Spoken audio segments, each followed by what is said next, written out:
Praise the lord. ప్రభువును రక్షకుడైన యేసుక్రీస్తు పరిశుద్ధ నామమునకు మహిమ కలుగును గాక.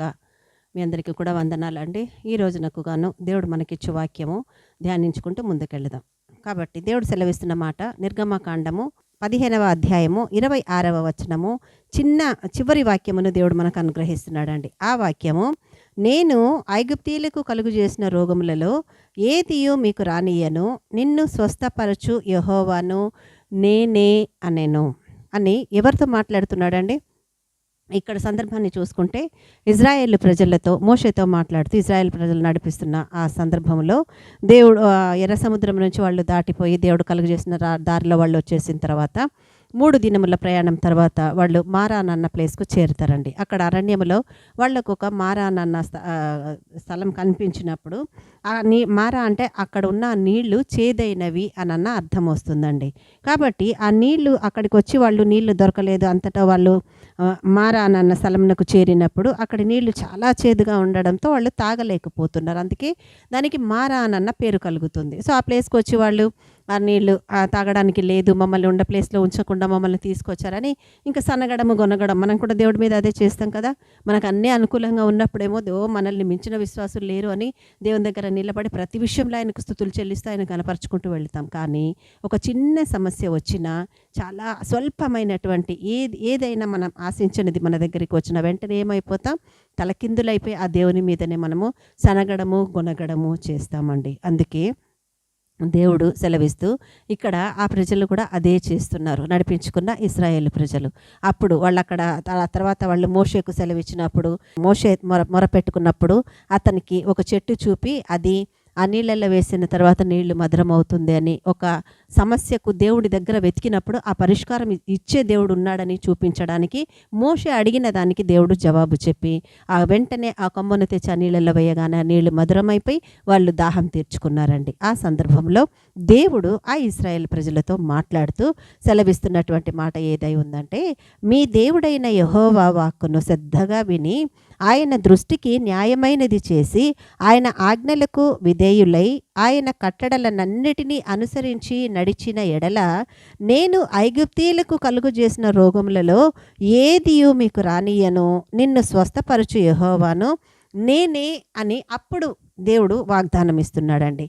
ఏం సెలవిస్తున్నాడు ఆయన? ఎవరైతే నా మాట వింటారో, ఎవరైతే నా వాక్కును శ్రద్ధగా వింటారో, దేవుని దృష్టికి న్యాయమైనది చేస్తారో, అప్పుడు ఆయన ఆజ్ఞలకు విధేయులై ఆయన కట్టడలనన్నిటినీ అనుసరించి ఎవరైతే దేవుని ముందు నడుచుకుంటారో అట్టి వారికి ఏం చేస్తున్నాడంట దేవుడు? నేను ఐగుప్తీయులకు కలుగు చేసిన రోగములలో ఏదియో నీకు రానివ్వను అని అంటున్నాడు. అంటే ఐగుప్తీయులు దేవుని చేత దేంతో మొత్తబడ్డారండి? కరువుతోనూ, తెగుళ్లతోనూ, ఆ తర్వాత సమస్యలతోనూ, అనారోగ్యంతోనూ, దేవుడు అస్వస్థత లేని స్థితిలోనూ దేవుడు వాళ్ళను మొత్తగా అవన్నీ అనుభవించారు వాళ్ళు. అది మరొక్కసారి ఇజ్రాయేల్ ప్రజలకు దేవుడు గుర్తు చేస్తూ చెప్తున్న మాట ఏమై ఉందంటే, ఆనాడు నేను ఐగుప్తీయులకు కలుగజేసిన రోగములలో నీకు ఏదియూ నేను రానివ్వను. ఒక వాగ్దానం నీకు ఇస్తున్నాడు, ఒక భరోసా ఇస్తున్నాడు, నీకు ఒక ధైర్యం ఇస్తున్నాడు. ఈ ధైర్యం నీ సొంత ఇంటిలో నుంచి, నీ వాళ్ళ దగ్గర నుంచి రాకపోయి ఉండొచ్చు, నీ స్నేహితుల దగ్గర నుంచి రాకపోయి ఉండొచ్చు, నీ సంఘస్థుల దగ్గర నుంచి నీకు రాకపోయి ఉండొచ్చు, నీ చుట్టూ ఉన్న వారి దగ్గర నుంచి, నీ బంధువులు చుట్టాల నుంచి నీకు రాకపోయి ఉండొచ్చు. కానీ వాళ్ళని మించిన పరలోక తండ్రి నీకు తోడున్నాడు కనుక, ఆయనే సమస్తము చేస్తున్నాడు కనుక ఆయన నీకు ఇస్తున్నటువంటి వాగ్దానం ఏమై ఉంది? ఆనాడు ఐగుప్తీయులకు కలుగజేసిన రోగములలో ఏదియో నీకు రానివ్వను, నిన్ను స్వస్థపరచు యెహోవాను నేనే అని అంటున్నాడు. ప్రియ సహోదరి సహోదరుడా, దేవుడు వచ్చి మారాలాంటి అనుభవాలన్నిటినీ నీ జీవితంలో మధురముగా మార్చి నడిపించిన సందర్భాలు ఎన్నో ఉన్నాయి. సో ఎర్ర సముద్రము లాంటి అడ్డుగా ఉన్నటువంటి సమస్యలన్నిటినీ ఆ దేవాది దేవుడు నీ చేత దాటింపచేసి నిన్ను సరాల త్రోవలలో ఆరిన నేల మీద నిన్ను నడిపించిన అనేకమైనటువంటి కార్యాలు ఇంకెన్నో ఉన్నాయి. అయినా ఇప్పుడున్న సమస్యను బట్టి ఏ స్థితిలో ఉండిపోయి ఈ రోగం వచ్చింది, ఇది ఎప్పుడు పోతుందో నాకు తెలియదు, ఈ రోగం లాంటి సమస్య వచ్చింది, నన్ను పట్టుకొని వదిలిపెట్టట్లేదు, ఈ కరువు నా దగ్గర ఎప్పుడు ఉంటుంది, దీన్ని ఎప్పుడు తొలగిపోతుందో నాకు తెలియట్లేదని నువ్వు సతమతమైపోతూ బాధపడుతున్నావా? దేవుడు నీకు అనుగ్రహిస్తున్న వాక్యం ఏదై ఉందనంటే, ఈరోజు నా మాట నువ్వు శ్రద్ధగా విన్నావు అనంటే, నా ఆజ్ఞలనన్నిటినీ నువ్వు అనుసరించావంటే, నా కట్టడలను నా విధులను నీవు గైకొన్నావంటే, ఆనాడు ఐగుప్తీయులకు కలుగు చేసిన రోగములలో నీకు ఏది నేను రానివ్వను నేను రానివ్వ అంటే ఒక తీర్మానం చేసుకుని తన బిడ్డల పట్ల ఆయన వాక్యేదై ఉందో, ఆయన తీర్మానం ఏమై ఉందో ఈరోజు ఆ ఇజ్రాయేల్ ప్రజలకు ఇచ్చేశాడండి దేవుడు.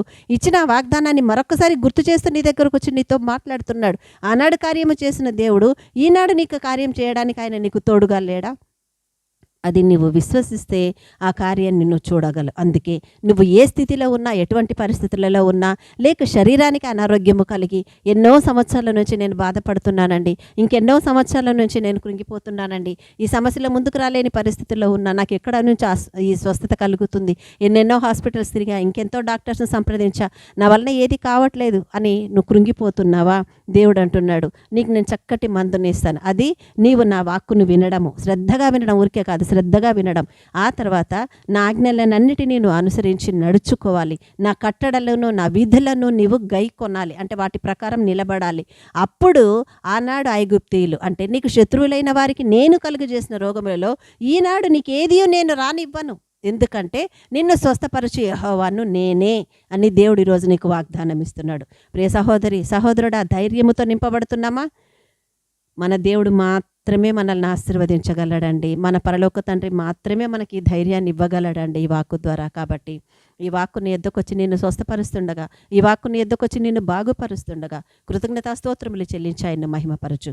ఇటు కృప ఈ వాక్యము ద్వారా దేవుడు మనకందరికీ అనుగ్రహించి ఆయన మాత్రమే మహిమ పొందును గాక. Amen, amen, amen. హల్లెలూయా.